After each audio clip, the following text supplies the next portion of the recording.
ہمارے ہاں لوگ جوائنٹ فیملی میں رہنے کو محبت، رحمت اور برکت کا سبب سمجھتے ہیں کہ تمام بھائی ساتھ مل کر رہیں اور پھر ان کے بچے ایک ساتھ کھیل کر جوان ہوں۔ ان کا خیال ہوتا ہے کہ اس طرح ان میں محبت بڑھے گی اور اچھے تعلقات پروان چڑھیں گے۔ ماں باپ کی بھی یہی خواہش ہوتی ہے کہ ان کے بچے ساتھ مل کر رہیں، یہاں تک کہ ان کے بچے جوان بھی ہو جائیں وہ پھر بھی ساتھ مل کر رہتے رہیں۔ یہ بالکل غلط خواہش ہے، کیونکہ جب بیٹے ساتھ مل کر رہتے ہیں، ان کی شادیاں ہوتی ہیں تو گھر میں ان کی بیویاں آ جاتی ہیں، تو وہ مختلف گھروں سے، مختلف خاندانوں سے آتی ہیں۔ سب کے طور طریقے، مزاج الگ ہوتے ہیں، ایک ہی رائے دوسری سے نہیں ملتی تو ایک کھچاؤ سا پیدا ہونا شروع ہو جاتا ہے۔ جب بھی ایک غلط ہوتی ہے تو دوسری برداشت نہیں کرتی، جب برداشت نہیں کرتی تو پھر لڑائی ہو جاتی ہے، پھر اسی ماحول میں بچے پروان چڑھتے ہیں۔ تو کیا خیال ہے آپ کا؟ ان کی پرورش جس ماحول میں ہوتی ہے تو ان کی شخصیت پر اس کا کیا اثر پڑتا ہے؟ کاروبار بھی عموماً ساتھ ہی ہوتا ہے، سب بھائی مل کر کام کر رہے ہوتے ہیں، سب کا خرچ کرنے کا انداز الگ ہوتا ہے، کوئی زیادہ خرچ کرتا ہے تو کوئی بہت زیادہ، اور بیویاں بھائیوں کو ایسی باتوں کی طرف متوجہ کرنے کے لیے ہر وقت مصروف عمل ہوتی ہیں۔ اسی طرح گزرتے وقت کے ساتھ بھائیوں کی بھی آپس میں معاملات میں خرابی شروع ہو جاتی ہے۔ اس طرح کے ماحول سے بچے کیا سیکھتے ہیں؟ اس طرح بہت سی زندگیاں مشکل میں آ جاتی ہیں۔ پھر یہ کہ سب کے بچے ایک ہی چھت تلے رہ رہے ہوتے ہیں، جبکہ سب ایک دوسرے کے لیے نامحرم ہوتے ہیں۔ اپنے ہی گھر میں ہر وقت کوئی فارمل ہو کر تو نہیں رہ سکتا نا۔ عموماً کام کرتے وقت عورتیں، لڑکیاں دوپٹہ اچھے سے نہیں لیتی، جب ساتھ رہ رہے ہوتے ہیں تو کبھی بھی کوئی بھی آ جاتا ہے، یہاں سے بھی ایک فتنے کا آغاز ہوتا ہے۔ اس طرح کے انوائرمنٹ میں رہنا تو اسلام میں بھی ٹھیک نہیں ہے۔ آپ نے سنا ہے کبھی صحابہ کرام کے بارے میں کہ وہ شادی کے بعد سب بھائی مل کر ایک گھر میں رہتے تھے اور اسی گھر میں ان کی بیویاں بھی رہ رہی ہوتی تھی، یا نبی پاک صلی اللہ علیہ وسلم کی ازواج مطہرات ایک ہی گھر میں رہی ہوں، سب کے حجرے الگ الگ تھے، الگ الگ گھروں میں رہتی تھی۔ تو ہمارے ہاں اس چیز کا کانسیپٹ کہاں سے آ گیا ہے؟ اس لیے میں جوائنٹ فیملی سسٹم کے حامی لوگوں سے یہ کہوں گی کہ جو لوگ آپ سے رشتے میں جڑے ہوتے ہیں، یعنی کہ آپ کے بیوی بچے، ان کے دین و دنیا کی فکر کرنا بھی آپ کی ذمہ داری ہے۔ ان کو الگ گھر، ایک الگ چھت فراہم کرنا آپ کی ذمہ داری ہے۔ شریعت کے قوانین کے مطابق دیور، جیٹھ اور بھابھی کا پردہ ہوتا ہے، ایک ہی گھر میں نامحرموں کو ساتھ نہیں رہنا چاہیے۔ پھر دونوں کی اولادوں کا بھی ایک دوسرے سے پردہ ہوتا ہے، ان کا آپس میں نکاح ہو سکتا ہے، اور جب نکاح ہو سکتا ہے تو ایک چھت کے نیچے رہنا حرام ہے۔ اکثر دیکھا گیا ہے کہ جن کا نکاح ہونا ہوتا ہے وہ ساتھ ہی ایک ہی گھر میں رہ رہے ہوتے ہیں، دونوں ایک دوسرے کے لیے نامحرم ہوتے ہیں، اس لیے نامحرم ایک دوسرے کے ساتھ نہیں رہ سکتے۔ اسی لیے اللہ تعالیٰ نے بھی یہی قانون بنایا ہے کہ جب باپ کا انتقال ہوتا ہے تو فوری طور پر وراثت تقسیم کر دی جاتی ہے، یعنی ان کو جائیداد کا حصہ دے دیا جاتا ہے کہ اپنی اپنی جگہ پر جا کر رہو، اکٹھے مت رہنا، خرابیاں پیدا ہوں گی، اخلاقی برائیاں جنم لیں گی۔ کردار اور اخلاقی برائیوں سے اسلامی معاشرے کو بچانے کے لیے یہ احکام ہے۔ لیکن ہمارے ہاں کچھ ضدی اور جذباتی لوگ ابھی بھی انہی چیزوں پر اڑے ہوئے ہیں جو شرعاً جائز نہیں ہیں۔ ہر گھر میں صرف میاں بیوی اور بچے رہا کریں جو سب ایک دوسرے کے محرم ہیں، اس لیے جوائنٹ فیملی سسٹم میں اکٹھے رہنے کی کوئی شرعی حیثیت نہیں ہے۔ دوسری چیز یہ کہ ساتھ رہنے میں کہیں نہ کہیں فساد ہوتا ہے، کہیں نہ کہیں ظلم بھی ہوتا ہے۔ ان چیزوں کو سمجھنے کے لیے سمجھنے والا، دل و دماغ رکھنے والا انسان چاہیے۔ یعنی اپنے ہی گھر کے کیڑے ہر کسی کو تو نظر نہیں آتے، ان کو دیکھنے کے لیے بھی ایک بینائی والا انسان ہونا چاہیے۔ تو اللہ تعالیٰ کو فساد اور ظلم یہ دونوں چیزیں سخت ناپسند ہیں۔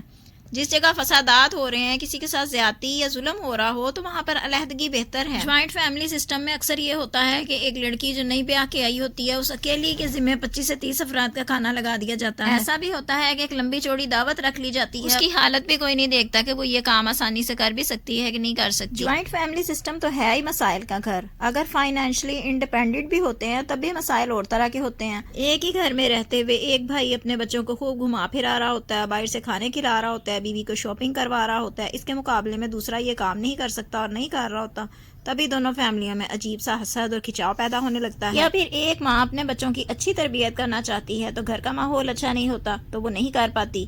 یا پھر یہ کہ بچوں کے امتحانات ہو رہے ہوتے ہیں، وہ اپنے بچوں کو پڑھانا چاہتی ہے تو گھر کا ماحول ایسا بن ہی نہیں پا رہا ہوتا کہ وہ اپنے بچوں کو پڑھا سکے، ہر وقت شور شرابہ۔ ایسے میں کہاں بچہ اپنی ماں کی مرضی کے مطابق چلتا ہے، کیونکہ سسٹم ہی خراب ہوتا ہے۔ ایک اور سب سے بڑا مسئلہ یہ کہ جوائنٹ فیملی سسٹم میں جوائنٹ کچن کا ہونا ہر لڑائی اور ہر نفرت کی جڑ ہے۔ جوائنٹ ہاؤس میں ایک کچن ہوتا ہے اور پورا گھر اسی پر ڈیپینڈ کرتا ہے۔ گھر کے کچن کی عموماً ایک ہی آنر ہوتی ہے۔ کمبائن کچن میں ہر عورت خود کو اس کچن کا آنر سمجھ رہی ہوتی ہے، یہاں سے لڑائی اور نفرت کی شروعات ہوتی ہے۔ ہر عورت جو اس گھر میں رہتی ہے وہاں پر اپنا حکم چلانا چاہتی ہے۔ والدہ کی حد تک تو وہ کچن بھی ٹھیک تھا، کیونکہ وہاں کی آنر اکیلی والدہ تھی، وہ اسے بہترین طریقے سے چلا رہی تھی۔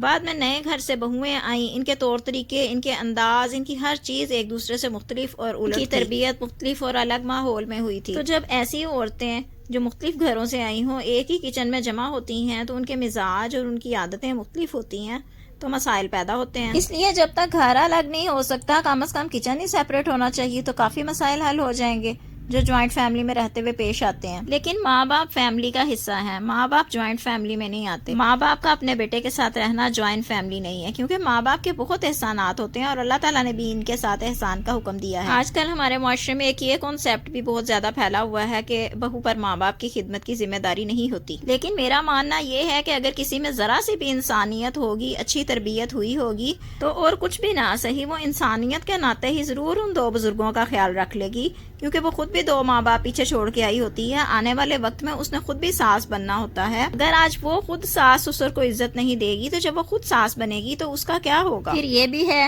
کہ ساس سسر کا بیٹا جس پر انہوں نے اپنی پوری زندگی انویسٹ کر دی ہوتی ہے، اپنا پیسہ، اپنی جان، اپنا مال، ہر چیز، اپنی خوشیاں، اپنا سب کچھ انہوں نے اپنے بیٹے پر قربان کیا ہوتا ہے، وہ اس عورت کا شوہر ہوتا ہے اور وہ بھی اس پر احسان کرتا ہے. ضرورت اور گزارا تو سیزن کے 2 سوٹ بنا کر بھی ہو جاتا ہے، لیکن وہ اپنی مرضی سے جتنے چاہے سوٹ لیتی ہے، اسے گھماتا ہے، پھراتا ہے، اچھی طرح سے ہر جگہ پر ساتھ لے کر جاتا ہے، اچھے سے اپنے نام کے ساتھ ہر جگہ پر اس کا تعارف کراتا ہے، اس کو اتنی عزت دیتا ہے.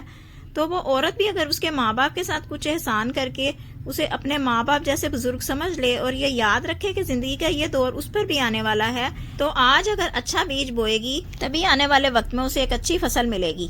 تو یہ بہت اچھی بات ہے کہ اللہ کی رضا کے لیے مرد کے ماں باپ کا خیال رکھے تاکہ آنے والے وقت میں اس کے ساتھ بھی اچھا ہو. اور جو عورت مرد کے ماں باپ کی خدمت نہیں کرنا چاہتی تو پھر مرد کو بھی چاہیے کہ وہ بتا دے کہ میں رات کو کام سے واپس آ کر اپنے ماں باپ کے کھانے کا انتظام کروں گا، ان کو کھلاؤں گا، ان کی ضروریات پوری کروں گا، بعد میں پھر آپ کے پاس آؤں گا. تو پھر جو ٹائم بچے گا اتنا ہی ٹائم آپ کے ساتھ گزاروں گا، کیونکہ میرے ماں باپ تو میری ہی ذمہ داری ہیں اور مجھے تو اس کو ادا کرنا ہے. اگر اس ذمہ داری کو ادا کرنے میں آپ میرا ساتھ نہیں دو گی تو مجھے تو یہ ذمہ داری نبھانی ہے. اگر آپ میرے ساتھ کوپریٹ کرو گی تو میری نظر میں، میرے دل میں آپ کی محبت اور مقام بڑھ جائے گا اور ہمارا وقت اچھا اور خوشگوار گزرے گا. تو یہاں تک تو بات کی تھی میں نے جوائنٹ فیملی میں بہن بھائیوں اور دیگر رشتوں کے ساتھ رہنے کے بارے میں. تو ماں باپ کو تو اپنے ساتھ ہی رکھنا چاہیے اور بہت محبت سے رکھنا چاہیے. اگر ماں باپ کو دکھی کریں گے، دکھی کر کے چھوڑ کر ماریں گے تو یقیناً آپ کی دنیا اور آخرت برباد ہو جائے گی. کیونکہ والدین کی ذمہ داری بیٹوں پر ہی عائد ہوتی ہے، کیونکہ بیٹیاں تو خود کسی کے گھر شادی ہو کر چلی جاتی ہیں، وہ کس طرح اپنے ماں باپ کا خیال رکھ سکتی ہیں. اگر ہر عورت اپنے سسرال میں اپنے ساس سسر کا خیال رکھے گی تو کوئی بھی ماں باپ مجبور یا بے بس نہیں رہ جائیں گے. بیٹوں میں بھی، شادی شدہ بچوں میں بھی جو بھی والدین کی خدمت کرتا ہے وہ خوش نصیب ترین انسان ہوتا ہے. اس کے ساتھ ماں باپ کی دعائیں اور خوشنودی ہوتی ہے اور اللہ تعالیٰ اسے بہت نوازتا ہے. آخر میں جوائنٹ فیملی سسٹم میں رہنے والی بہنوں کے لیے ایک بات کہ اگر آپ مجبوراً جوائنٹ فیملی سسٹم میں رہ رہی ہیں تو آپ کو بات بات پر اگریسو ہو کر خود کو مریض بنانے کی ضرورت نہیں ہے، کیونکہ بہت بار اگریسو ہو کر ہم کچھ زیادہ ہی بول جاتے ہیں اور بعد میں پچھتاوا ہوتا ہے. خود پر قابو پا لیں. ہوپ فلی آپ میری بات سمجھ گئی ہوں گی. Thank you so much.